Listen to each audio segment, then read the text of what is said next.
राधे राधे नर्मदे हर। हम आए हैं नर्मदा मैया की उत्तर वाहिनी परिक्रमा करने के लिए गुजरात प्रदेश में हमें बड़ोदरा या भरूच स्टेशन से आना होगा तिलकवाड़ा या रामपुरा घाट। बस ने हमें तिलकवाड़ा चौराहे पर उतारा, जहां से हमने यात्रा प्रारंभ की। जहां कुछ चलकर हमें दर्शन हुए चंद्रेश्वर और नर्मदेश्वर महादेव के। बहुत सुंदर एक साथ में यहाँ दोनों महादेव विराजे हुए हैं। महादेव दो हैं परंतु नंदी एक ही विराजमान है। भोलेनाथ के दर्शन पूजन के साथ ही हमने अपनी यात्रा का शुभारंभ कर दिया, भोलेनाथ के भरोसे होकर, क्योंकि हमें यहाँ की कुछ भी जानकारी नहीं है। भोलेनाथ के मंदिर के बाजू से ही ये हॉल में बहुत ही सुंदर श्यामा श्याम की छवि विराजमान है। छोटे से स्थान में बहुत ही व्यवस्थित तरीके से इस मंदिर को बनाया गया है। बहुत अच्छी व्यवस्थाएं हैं। एक तिराहे पे यह मंदिर बना हुआ है, बिल्कुल तीनों रास्तों के मध्य में। इनके दर्शन पूजन के साथ ही परिक्रमावासी कर रहे हैं अपनी यात्रा की शुरुआत। हर हर नर्मदे, जय नर्मदेश्वर, जय नर्मदा मैया। गुजरात प्रशासन द्वारा परिक्रमा के मार्ग को पूर्ण रूप से चिन्हित किया गया है। जगह जगह पर बोर्ड लगे हुए हैं कि आपको किस ओर चलना है। प्रशासन के साथ ही यहाँ के जो आश्रम और साधु संत जन हैं, उनके द्वारा भी सेवा की जाती है। और चलते चलते ही हमें एक बोर्ड दिखा विट्ठल मंदिर का। बहुत ही सुंदर घर में बना हुआ ये मंदिर था और बहुत सुंदर दर्शन विट्ठल रुक्मिणी जी के। और आगे मिल गए तिलकेश्वर महादेव। परिक्रमा मार्ग में आगे बढ़ने से पहले सीधे हाथ की ओर हमें अंदर जाके इनके दर्शन होते हैं। एक बड़े से हॉल में सामने भोलेनाथ और सीधे हाथ की ओर बजरंगबली विराज रहे हैं। यहाँ तिल चढ़ाने की बहुत महिमा है। गर्भगृह में प्रवेश नहीं है, ताला लगाया हुआ था उसमें।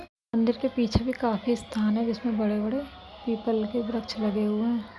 तिलकेश्वर महाराज जी के दर्शन करके हम वापस आ गए परिक्रमा मार्ग की ओर। बोर्ड को देखते हुए बस हमें चलना है। बैसाख के माह में बढ़िया सी धूप चटक रही है। अधिकतर घरों के बाहर जल सेवा उपलब्ध है। बड़ी प्राचीन घर यहाँ बने हुए हैं, बाहरी साइड जिनमें लकड़ियों का उपयोग किया हुआ है। बहुत ही सुंदर डिजाइन। और हम आ गए हैं माँ नर्मदा के किनारे। बहुत ही खुशी हुई नर्मदा मैया को देख के, क्योंकि जिनके लिए हम आए हैं उनके दर्शन हमें अब हुए हैं। एक और विराज रहे रमणेश्वर महादेव। पूरे मार्ग में बहुत सुंदर सुंदर महादेव के दर्शन हैं। यहाँ अभी निर्माण कार्य जारी है। बहुत ही सुंदर महादेव के दर्शन। और साथ ही यहाँ विराज रहे हैं श्यामा श्याम। अद्भुत दर्शन। आगे ही है परिक्रमा वासियों के लिए अन्य क्षेत्र। जिला है नर्मदा, चेक पोस्ट तिलकवाड़ा और वन विभाग का क्षेत्र है राजपीपला। ऐसे जगह जगह आपको बोर्ड लगे मिल जाएंगे। बोर्डों पर लिखी हुई जानकारी अवश्य ही पढ़ें। यहाँ किनारे से हमें दर्शन हो रहे हैं नर्मदा मैया के। हर हर नर्मदे। आगे हमें दर्शन होंगे मणि नागेश्वर महादेव के। बहुत ही सुंदर स्थान है। आजू बाजू पूरे क्षेत्र में लगे हुए हैं केले। हम तलाश कर रहे हैं मणि नागेश्वर महादेव की। बोर्ड तो लगा हुआ है परंतु महादेव नहीं दिख रहे। ओह, मिल गए। कितना बढ़िया सुंदर स्थान है। अद्भुत, बहुत सुंदर। यहाँ पे एकदम ठंडा पानी की व्यवस्था। द्वार पे दो बड़े बड़े गजराज विराज रहे हैं। मंदिर के शिखर के दर्शन बाहर से ही होते हैं। बरामदे में अंदर प्रवेश के साथ दर्शन होते हैं नंदी के। करते हैं प्रांगण में प्रवेश और एक एक करके करते हैं सभी दर्शन। दीवारों पर वानर वाद्य यंत्रों के साथ बहुत ही सुंदर मुद्रा में बैठे हुए हैं। यहाँ बहुत सुंदर शीतल जल सेवा, साथ ही कूलर की शीतल हवा और साथ ही ठंडी ठंडी आइसक्रीम भी वितरण की गई।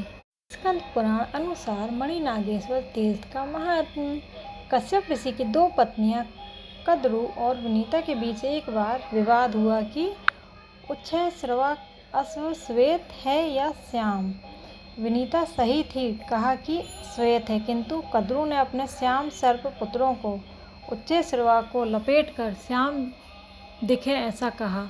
धर्मपरायण मणिनाग ने माता की आज्ञा ना मानी, इसलिए कद्रू ने उसका त्याग किया। इसलिए वह रोते रोते नर्मदा तट पर शिव अर्चन के लिए आया। उसके अश्रु से जो नदी का सृजन हुआ उसे मणि अर्थात मेण नदी के नाम से जानते हैं। विवाद में हारने से विनीता कद्रू की दासी बनी।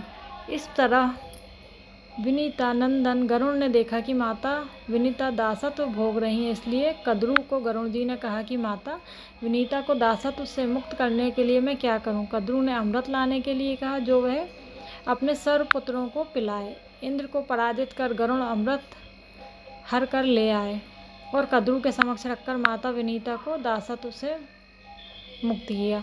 इस दरमियान इंद्र ने ब्राह्मण वेश में आकर कद्रू और सर्पों से कहा कि नर्मदा स्नान कर पवित्र होकर अमृत पान कीजिए।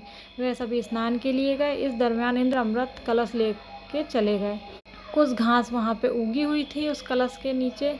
उस स्थान पर सर्पों को ऐसा लगा कि घास पर शायद थोड़ी अमृत की छींटे गिरे होंगे। ऐसा मानकर कुछ घास को सर्पों ने चाट लिया। इस कारण सर्पों की जीवा 2 भाग में कट गई। इस तरह कद्रू को अपने कर्म का पछतावा हुआ और उसने मणिनाग को पुनः स्वीकार कर उसका अभिनंदन किया। भगवान आशुतोष शिव जी को प्रसन्न कर मणिनाग यहाँ निवास कर रहे हैं। यह तीर्थ मणिनागेश्वर नाम से प्रसिद्ध है। जय मणिनागेश्वर। पार्क में बहुत ही सुंदर लगा हुआ है कपास का बागान। पहुँचे हैं हम श्री कपिलेश्वर महादेव के दर्शन को। कपिलेश्वर महादेव का पौराणिक महत्व के लिए किया है गूगल ट्रांसलेशन का उपयोग, इसलिए थोड़ा सा ये महत्व अस्पष्ट है। श्री कपिलेश्वर महादेव पौराणिक महत्व। कपिलेश्वर महादेव को समय समय पर अलग अलग नामों से जाना जाता है। यह प्राचीन पौराणिक मंदिर नर्मदा जिले के तिलकवाड़ा तालुका के वासन ग्राम में उत्तरी नर्मदा नदी के पूर्वी तट पर स्थित है। यह शिव मंदिर कपिलेश्वर महादेव मंदिर के नाम से प्रसिद्ध है। पौराणिक कथाओं के अनुसार नर्मदा पुराण के अध्याय 7 पृष्ठ संख्या 14-15 में वर्णित है कि नर्मदा नदी के किनारे असंख्य शिवलिंग हैं, जिनमें से 28 शिवलिंग स्वयंभू हैं और यह उन्हीं में से एक है।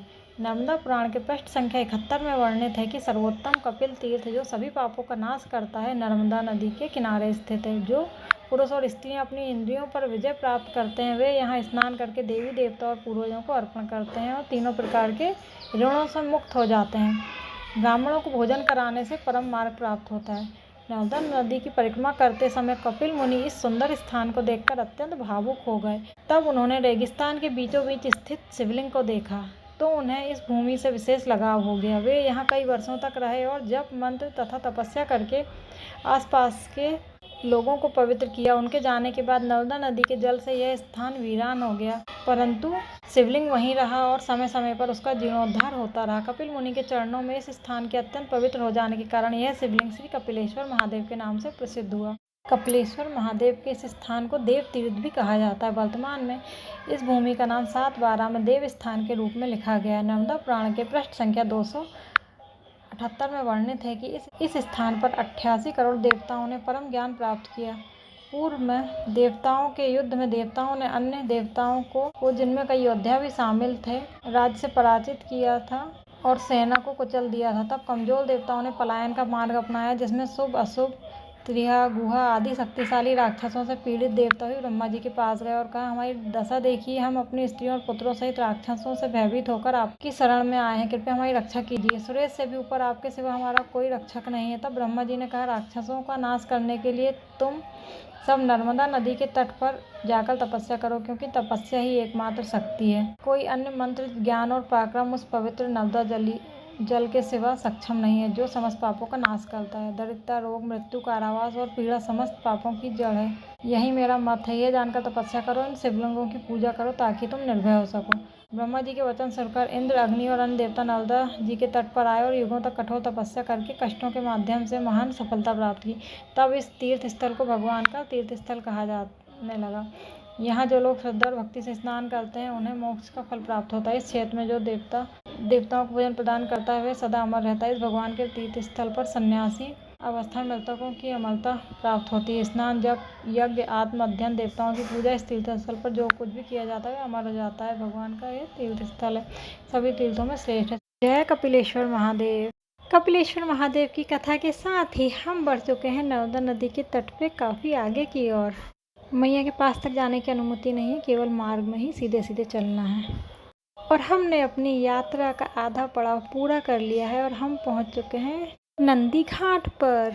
यहाँ पर हमें लेनी है नाव की टिकट, जो कि 40 रुपये है और 10 रुपये वो एक्स्ट्रा लेते हैं तो 50 रुपये। नाव में बैठकर हम करेंगे नर्मदा मैया को पार और जाएंगे उस तट पर है रामपुरा घाट। टिकट हमने ले लिया और अब हम बढ़ रहे हैं नाव की ओर। क्योंकि हमें दोपहर हो गई है इसलिए ज़्यादा कोई भीड़ भाड़ नहीं है। बहुत देरी से हमने 10 या 11 बजे से हमारी यात्रा शुरू करी थी। यहाँ पे भी यात्रियों के रुकने की व्यवस्था की हुई है। नाव में बैठेंगे सुकून से मैया की लहरों में और उस पार जाके करेंगे थोड़ा सा विश्राम, क्योंकि हो रही है धूप तेज। जिनकी परिक्रमा कर रहे हैं उन्हें छूने तक का सौभाग्य नहीं मिल रहा है यहाँ। क्योंकि वीडियो लंबा हो जाएगा इसलिए हमने सोचा था कि एक तट का एक वीडियो में और दूसरे तट का दूसरे वीडियो में करेंगे। यह थी माँ नर्मदा की उत्तरवाहिनी परिक्रमा, जो चैत्र मास की नवरात्रि गुड़ी पड़वा हिंदू नव वर्ष के दिन से प्रारंभ होती है और चैत्र मास की अमावस्या को होता है इसका विश्राम। बहुत लंबा ये बनाया गया है ताकि भीड़ में किसी भी तरह की असुविधा ना हो। और हम आ गए मैया के बिल्कुल पास, जहाँ बैठेंगे हम नाव में। ये एक सवाल हमारे मन में था कि किसी भी चीज़ की परिक्रमा जब की जाती है तो उसको लांघा नहीं जाता, मगर अब इस सवाल का जवाब हमें किसी संत से लेना पड़ेगा, क्योंकि उत्तरवाहिनी परिक्रमा में हम मैया को पार करके जाते हैं। नाव में हम हो रहे हैं सवार और नाव में बहुत अच्छी व्यवस्था है, बढ़िया। जिस तरह से बसों में सीटें होती हैं उस तरह से सीट लगी हुई हैं, आप कहीं भी बैठ सकते हैं। खड़े होने आपको नहीं दिया जाएगा। बस एक चीज़ का दुख रहा है कि मैया के बीच में से जब हम गए तो हमें लगा कि हम यहाँ से स्वच्छ जल ले पाएंगे, परंतु भर नहीं पाए। शासन बहुत सख्त है, किसी भी तरह की मनमानी यहाँ पे नहीं करने दी जाती है। बहुत अच्छा लग रहा है बिल्कुल मध्य में मैया के, और मैया बहुत ही शांति के साथ बह रही हैं। ज़्यादा समय नहीं लगा, 5 से 10 मिनट में हम तिलकवाड़ा घाट से रामपुरा घाट पे आ गए। मतलब हमारी आधी परिक्रमा हो गई। अब हमें वापस चलना शुरू करना है रामपुरा से तिलकवाड़ा दक्षिणी तट पर। आगे की यात्रा देखेंगे अगले वीडियो।